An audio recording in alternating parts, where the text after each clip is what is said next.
नमस्कार, आप देख रहे हैं आई इंडिया। मैं बबीता सिंह और दर्शकों के अभिवादन के साथ शुरू करते हैं आई इंडिया का खास शो खबरनामा। सुर्खियों वाले खबरनामे का आगाज दिन भर की बड़ी खबरों के साथ। आज के खबरनामे में सबसे पहले बात करेंगे मोदी सरकार के उस फार्मूले की जिसे लेकर सियासत हो रही है गर्म, और बात होगी भाजपा सपा में क्यों तेज है जुबानी जंग। फिर बात करेंगे इंडिया गठबंधन में किसे यूपी में मिलेंगी कितनी सीटें, चर्चाएं शुरू।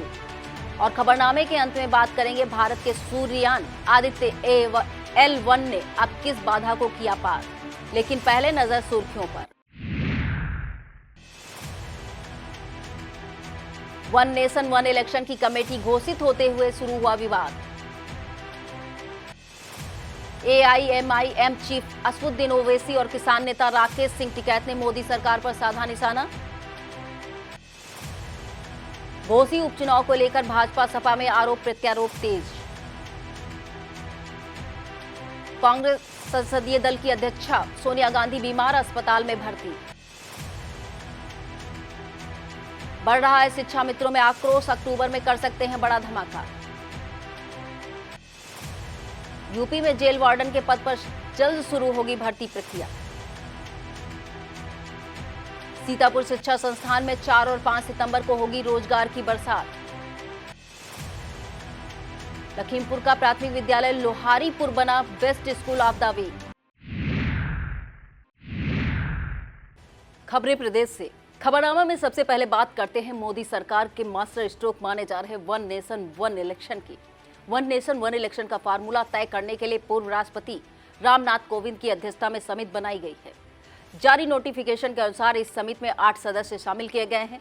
इसमें केंद्रीय गृह मंत्री अमित शाह, कांग्रेस नेता और अधीर रंजन चौधरी, पूर्व राज्यसभा सांसद गुलाम नबी आजाद, वित्त आयोग के पूर्व चेयरमैन NK सिंह, लोकसभा के पूर्व सचिव सुभाष कश्यप, वरिष्ठ वकील हरीश चालवे, पूर्व मुख्य सतर्कता आयुक्त संजय कोठारी के नाम शामिल हैं।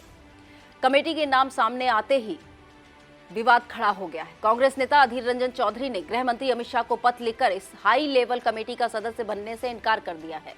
उन्होंने कहा कि आम चुनाव के कुछ महीने पहले इस कमेटी का गठन किए जाने में मुझे पूरी तरह से धोखा लग रहा है। वन नेशन वन इलेक्शन के मुद्दे पर AIMIM चीफ और सांसद असदुद्दीन ओवैसी ने केंद्र सरकार को घेरा है। उन्होंने इसे बहुदलीय संसदीय लोकतंत्र और संघवाद के लिए विनाशकारी करार दिया है।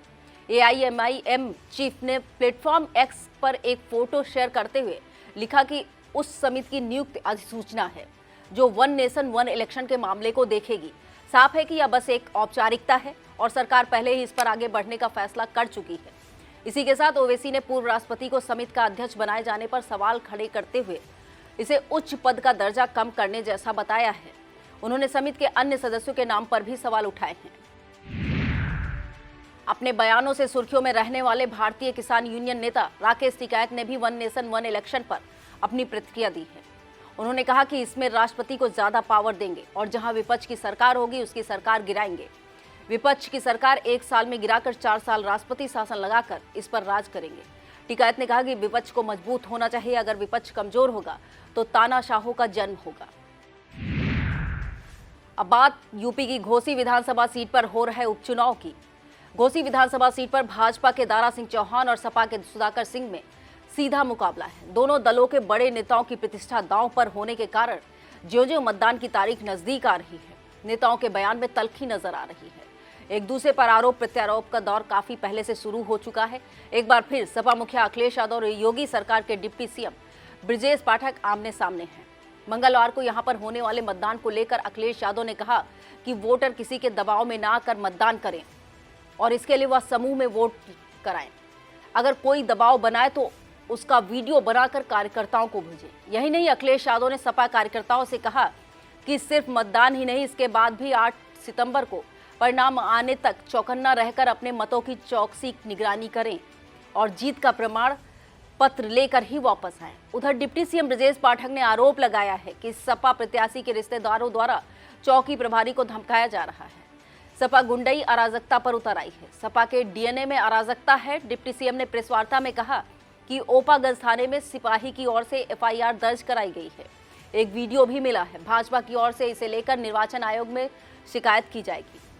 इसमें आयोग से मांग की जाएगी कि गुंडा माफियाओं को घोसी सीमाओं से बाहर किया जाए।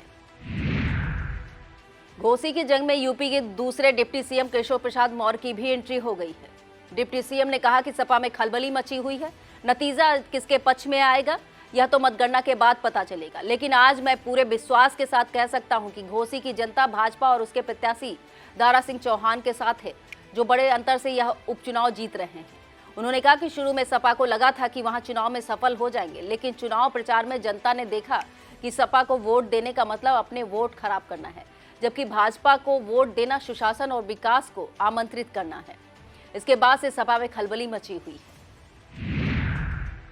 अब बात यूपी की सियासत पर। यूपी में इंडिया के घटक दलों में सीटों के बंटवारे को लेकर अंदर खाने में मंथन चल रहा है। चर्चा है कि कांग्रेस 25 से 30 लोकसभा सीटें मांग रही है, पर 15 से 20 पर बात बन सकती है। इसी के साथ सपा के 50 सीटों पर चुनाव लड़ने को भी बात सामने आ रही है। इसी के साथ जयंत चौधरी के रालोद को सपा के गठबंधन में विधानसभा की 33 सीटें दी गई थी। इसी आधार पर रालोद को लोकसभा चुनाव में 4 से 5 सीटें मिल सकती हैं।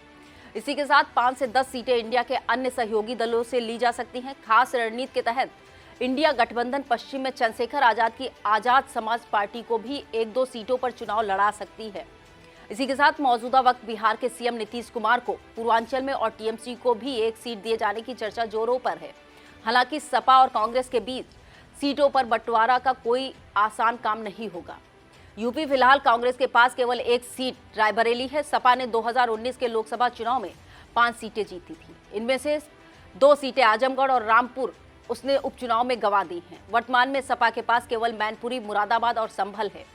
कांग्रेस नेतृत्व लोकसभा और विधानसभा के चुनाव को अलग अलग रखकर बात कर रहा है।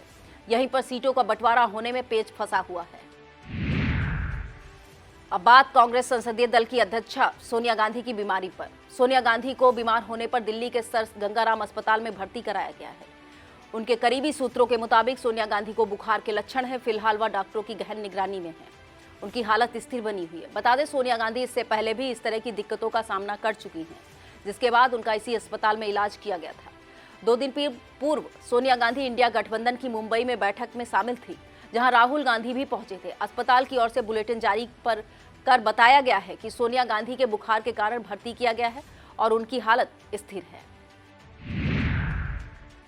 अब बात शिक्षा मित्रों के आंदोलन की। मानदेय बढ़ाने को मांग को लेकर अब तक ज्ञापन देने और रैलियों निकालने तक सीमित उत्तर प्रदेश प्राथमिक शिक्षा मित्र संघ अक्टूबर में कोई बड़ा कदम उठा सकता है।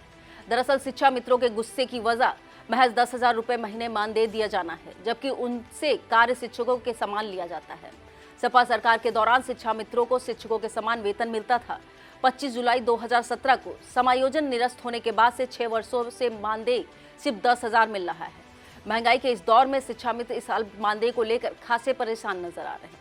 बार बार मांग कर रहे हैं कि उनका मानदेय बढ़ाया जाए। प्रदेश व्यापी कार्यक्रम के तहत 3 सितंबर को शिक्षा मित्रों ने प्रदेश भर में रैलियां निकालकर शासन का ध्यान आकृष्ट कराने का प्रयास किया है। माना जाता है अब भी सरकार मानदेय वृद्धि और नियमितीकरण के संबंध में जरूरी कदम नहीं उठाती है तो अक्टूबर में प्रदेश भर के शिक्षा मित्र लखनऊ में धरना दे सकते हैं। अब बात बीजेपी सांसद के बिगड़े बोल की। मामला यूपी के बस्ती से भाजपा सांसद हरीश द्विवेदी का है, जो कोरोना से निपटने को लेकर प्रधानमंत्री मोदी की तारीफ करते करते भाषा की मर्यादा भूल गए।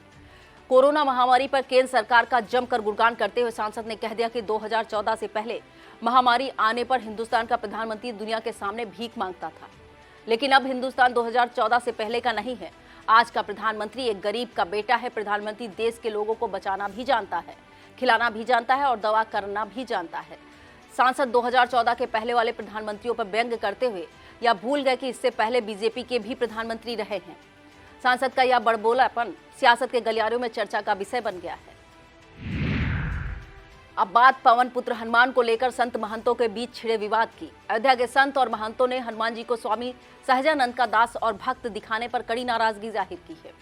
स्वामी नारायण संप्रदाय के लोगों से माफी मांगने को कहा गया है। संत महंतों ने कहा कि अगर वह लोग माफी नहीं मांगते हैं तो अयोध्या के संत स्वामी नारायण संप्रदाय की जन्मस्थली गोंडा जिले के छपिया नामक स्थान पर पहुंचकर कड़ा विरोध करेंगे। संकटमोचन हनुमान किला मंदिर के पीठाधीश्वर महंत परशुराम दास महाराज ने कहा कि सहजानंद स्वामी संत हैं। हमारे सनातन धर्म में अनेकों संत हुए हैं, जिसमें संत तुलसीदास, स्वामी वाल्मीकि महाराज, जगत गुरु रामानंदचार्य जी महाराज जैसे सैकड़ों संत हैं, जिन्होंने हनुमान जी को अपना आराध्य माना है और प्रभु श्री रामदास के रूप में उनकी पूजा करते हैं। न कि हनुमान जी को अपना दास बनाया है। बता दें, यह विवाद स्वामी नारायण संप्रदाय की ओर से जारी एक चित्र के बाद खड़ा हुआ है। आरोप है कि इस चित्र में हनुमान जी को सहजानंद स्वामी का दास और भक्त बताया गया है। अब बात रोजगार की। यूपी में जेल वार्डन के 2833 पदों पर भर्ती प्रक्रिया जल्द शुरू होने वाली है। इसके लिए कार्यदायी संस्थाओं से आवेदन मांगे गए हैं। प्रदेश की जेलों में वार्डन की कमी दूर करने के लिए उत्तर प्रदेश पुलिस भर्ती एवं प्रोन्नत बोर्ड हरकत में आ गया है। बोर्ड ने परीक्षा आयोजित करने के लिए कार्यदायी संस्थाओं से 15 सितंबर तक आवेदन मांगे हैं। इस परीक्षा में 6 से 8 लाख अभ्यर्थियों द्वारा आवेदन करने का अनुमान है। कार्यदायी संस्था को परीक्षा से पूर्व और बाद की कार्रवाई जैसे ऑनलाइन ऑफलाइन परीक्षा, अभिलेखों का परीक्षण, शारीरिक मानक परीक्षा, शारीरिक दक्षता परीक्षा आयोजित करने के बाद भर्ती बोर्ड को अंतिम सूची तैयार करके देनी होगी। भाजपा ने यूपी से राज्यसभा उपचुनाव के लिए पूर्व deputy CM doctor Dinesh Sharma को अपना उम्मीदवार घोषित किया है। इस सीट पर उपचुनाव के लिए अधिसूचना पहले से जारी हो चुकी है। डॉक्टर शर्मा मौजूदा वक्त यूपी विधान परिषद के सदस्य हैं और उनका कार्यकाल 30 जनवरी 2027 तक का है। यह सीट भाजपा सांसद हरिद्वार दुबे के निधन से रिक्त हुई थी। इस सीट पर 5 सितंबर तक प्रत्याशी नामांकन कर सकेंगे और 15 सितंबर 2023 को मतदान किया जाएगा। अब बात अक्सर विवादित बयानों के चलते सुर्खियां बटोरने में सपा सांसद शफीकुर रहमान बर्क की। समान नागरिक संहिता को लेकर सपा सांसद ने बड़ा बयान दिया है। यह संभल से सांसद बर्क ने कहा है कि यूसीसी लागू करने से देश के हालात और खराब होंगे। इस तरह के मसले छेड़ने से कोई फायदा नहीं है। इस समय वैसे ही पूरी मुसलमान कौम परेशान है।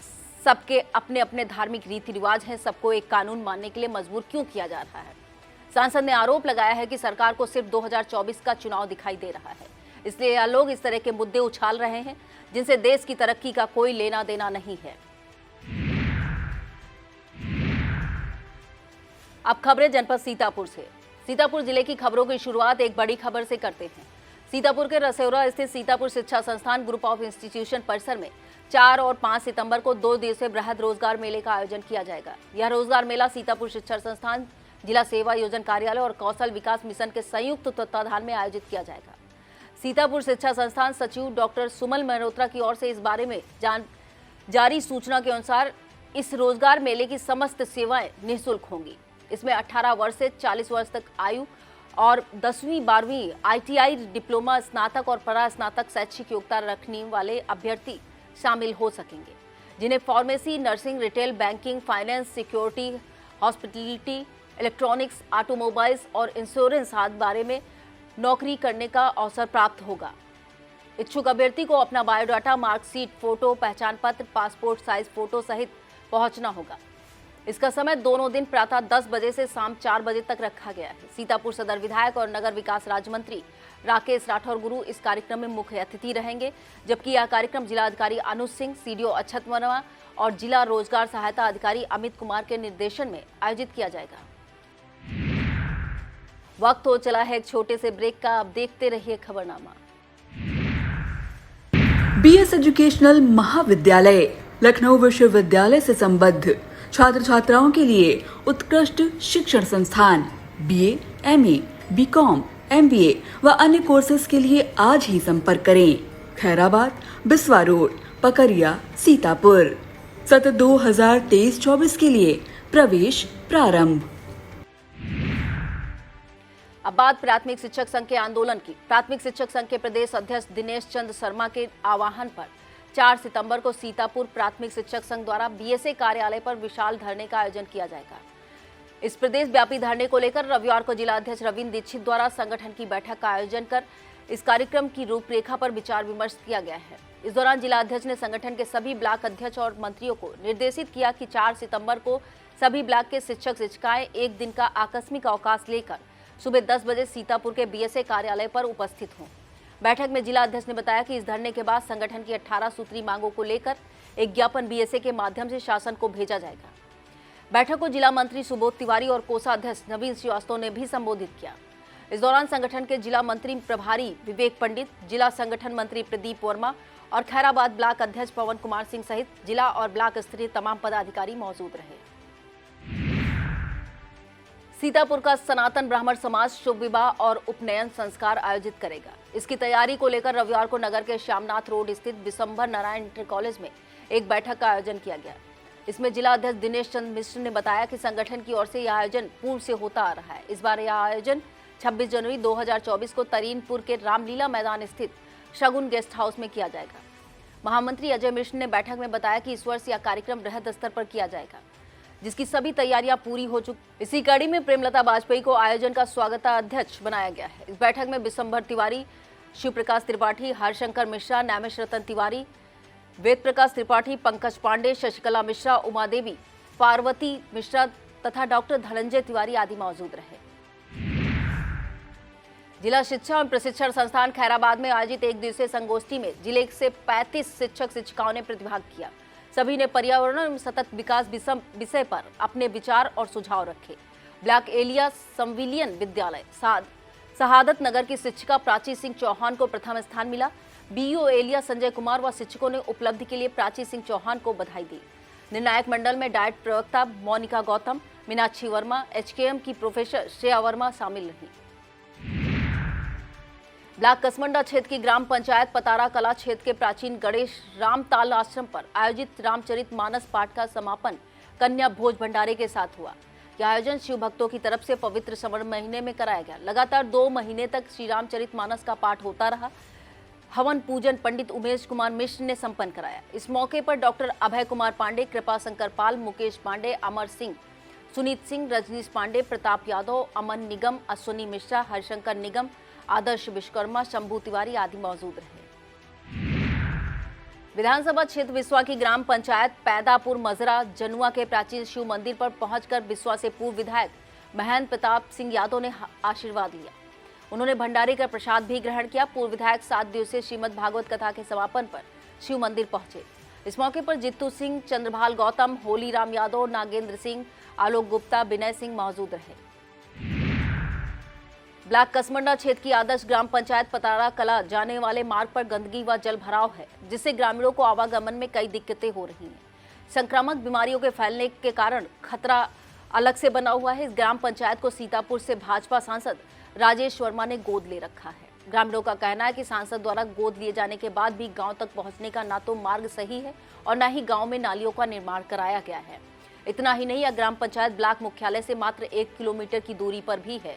इस ग्राम पंचायत में विकास कार्य नहीं कराए जा रहे हैं। आगामी लोकसभा चुनाव में एक बार फिर से पूर्ण बहुमत से भाजपा की सरकार बनाने के लिए सिधौली विधायक मनीष रावत ने गांव-गांव जनसंपर्क तेज कर दिया है।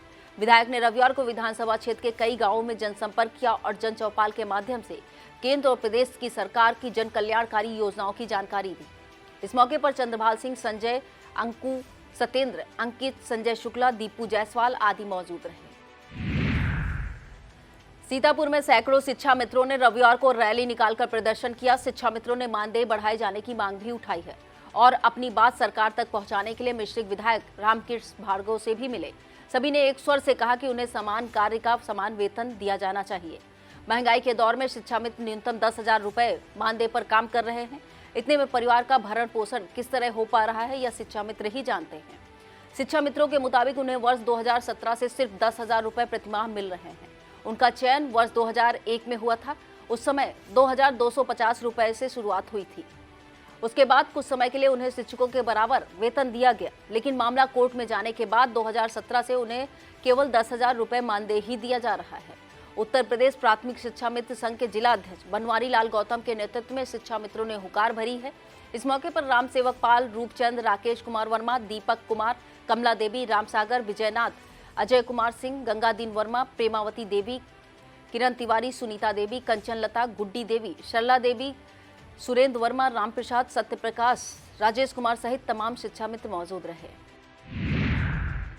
यूपी के हापुड़ में पुलिस और अधिवक्ताओं के बीच हुई झड़प का मामला लगातार तूल पकड़ता जा रहा है। हापुड़ कांड अधिवक्ताओं की हत्या व उत्पीड़न के विरोध में अधिवक्ता 4 सितंबर को पूरे प्रदेश के अधिवक्ता विरोध स्वरूप हड़ताल पर रहेंगे। यह जानकारी राज्य विधिक परिषद उत्तर प्रदेश के सदस्य एवं former chairman bar council of Uttar Pradesh Ajay Kumar Shukla ने दी। उनके मुताबिक जल्द ही विस्तृत आंदोलन की घोषणा की जाएगी। व्यापारियों ने अखिल भारतीय उद्योग व्यापार मंडल के बैनर तले 30वां स्थापना दिवस के रूप में मनाया। सम्मान दिवस को व्यापारी दिवस के रूप में मनाने के लिए संगठन के पदाधिकारी कल्लूराम, उदयराम, धर्मशाला, मिश्रिक में एकत्र हुए। बैठक के बाद व्यापारियों ने CSC मिश्रिक में मरीजों को फलों का वितरण किया। बैठक के मुख्य अतिथि सीओ मिश्रिक सुशील कुमार यादव ने कहा कि व्यापारी जिस तरह अपनी दुकान में सीसीटीवी कैमरा लगवाए हैं, उसी तरह एक कैमरा सड़क की तरफ जरूर लगवाएं। बैठक में कोतवाल जितेंद्र ओझा, चौकी इंचार्ज रत्नेश त्रिपाठी, मिश्रिक नगर इकाई अध्यक्ष हरिप्रसाद वर्मा, मुन्नालाल वैश्य, मणिशंकर गुप्ता, रामकिशोर वर्मा, लक्ष्मीकांत वैश्य, मनीष कुमार, अतुल वैश्य, सुधीर सिंह, आलोक कुमार आदि मौजूद रहे। सीतापुर के नेरी हेमपुर पटेल उच्चतर माध्यमिक विद्यालय में प्रबंधन समिति के सदस्य निर्विरोध निर्वाचित घोषित किए गए हैं। चुनाव प्रक्रिया जीआईसी मोहनिया के पर्यवेक्षक छत्रपाल यादव की देखरेख में संपन्न हुई। पर्यवेक्षक ने बताया कि अध्यक्ष पद पर सुरेश प्रकाश सिंह, उपाध्यक्ष राजेश पाल सिंह, प्रबंधक मोहित कुमार सिंह, उप प्रबंधक शिव कुमार सिंह, कोषाध्यक्ष राधेश्याम अग्निहोत्री को चुना गया। इसके अलावा मिथिलेश सिंह, सोहनलाल यादव, सोमेश सिंह, जहीरुल हसन, रमेश प्रकाश, राम प्रकाश, श्रवण कुमार निर्विरोध सदस्य निर्वाचित किए गए हैं। सीतापुर में गत वर्षों की बात इस वर्ष भी 3 सितंबर को पेरिया ललई सिंह यादव की जयंती का आयोजन किया गया। मुख्य अतिथि के रूप में श्रीपाल राठौर ने कहा कि जब तक भारत से अंधविश्वास और रूढ़िवाद नहीं हटेगा, तब तक भारत में मानव में बराबर नहीं आएगी। NL आजाद ने कहा कि भारत में जातिवाद एक कोड है। इससे पहले मालती वर्मा, तेज नारायण विश्वकर्मा, संघ प्रिय गौतम, BD नंद आदि वक्ताओं ने अपने अपने विचार रखे। अंत में आयोजक रामसेवक यादव ने सभी लोगों को धन्यवाद देते हुए समारोह का समापन किया। ब्लॉक कसमंडा की ग्राम पंचायत निवादा के प्राचीन मारुत नंदन आश्रम पर मेरी माटी मेरा देश कार्यक्रम का आयोजन किया गया। कार्यक्रम में पहुंचे सीतापुर जिला उपाध्यक्ष करुणा शंकर त्रिपाठी और सिधौली ब्लॉक प्रमुख राम बक्स रावत का मंडल अध्यक्ष कमलापुर अमर वाजपेयी ने स्वागत किया। इस मौके पर महिला मोर्चा जिला उपाध्यक्ष आशा शर्मा, अमर सिंह, अशोक मिश्रा, अरविंद पांडे, जयशंकर पांडे, संजय पांडे, जवाहरलाल शुक्ला, लालता सिंह, ऋषि मिश्रा, जिला पंचायत सदस्य दीपक शुक्ला, भूपेन्द्र सिंह और मनोज यादव मौजूद रहे। अब खबरें जनपद लखीमपुर खीरी से। लखीमपुर खीरी जिले की खबरों की शुरुआत डीएम महेंद्र बहादुर सिंह की अभिनव पहल best school of the week से करते हैं। डीएम की इस पहल को best school of the week में स्कूलों में चल रही प्रतियोगिता भी कह सकते हैं, जिसमें हर स्कूल एक दूसरे से बेहतर होने की और अग्रसर है। इस बार best school of the week का यह खिताब लखीमपुर जिले के ब्लॉक धौरहरा के अंतर्गत प्राथमिक विद्यालय लोहरीपुर को मिला है। स्कूल को यह गौरव प्राप्त होने के पीछे प्रधानाध्यापक प्रेमचंद सरोज के नेतृत्व में शिक्षक चंद्र प्रकाश मिश्रा और शिक्षा मित्र प्रमोद की मेहनत और समर्पण का महत्वपूर्ण योगदान रहा है। बात चाहे भवन के कायाकल्प की करे या शैक्षिक गुणवत्ता की, इस विद्यालय ने डीएम महेंद्र बहादुर सिंह की पहल के सारे पैरामीटर पूरे किए हैं। लखीमपुर जिले की सिंगाही नगर पंचायत में अब हर बुधवार को जनता दरबार आयोजित किया जाएगा। नगर पंचायत अध्यक्ष मोहम्मद कयूम ने इसकी घोषणा कर दी है। अध्यक्ष ने कहा कि नगर के लोग सीधे उनसे मिलकर अपनी समस्या बताना चाहते हैं, वह सभी लोग इस जनता दरबार में आकर अपनी बातें रख सकेंगे। उन्होंने जनता दरबार का लाभ बताते हुए कहा कि इससे उन्हें नगर के हर वार्ड से आने वाले जन समस्याओं से सीधे रूबरू होने का मौका और सही जानकारी मिलेगी। लखीमपुर के धौरहरा तहसील क्षेत्र के अंतर्गत मूसेपुर में मगरमच्छ दिखने से फैली दहशत का देर रात उस समय समापन हो गया जब वन विभाग की टीम ने बड़ी मशक्कत के बाद मगरमच्छ को पकड़ लिया। बता दें, धौरहरा वन रेंज के अंतर्गत मूसेपुर में एक तालाब के पास ग्रामीणों ने एक विशाल मगरमच्छ को खुले में बैठे देखा था।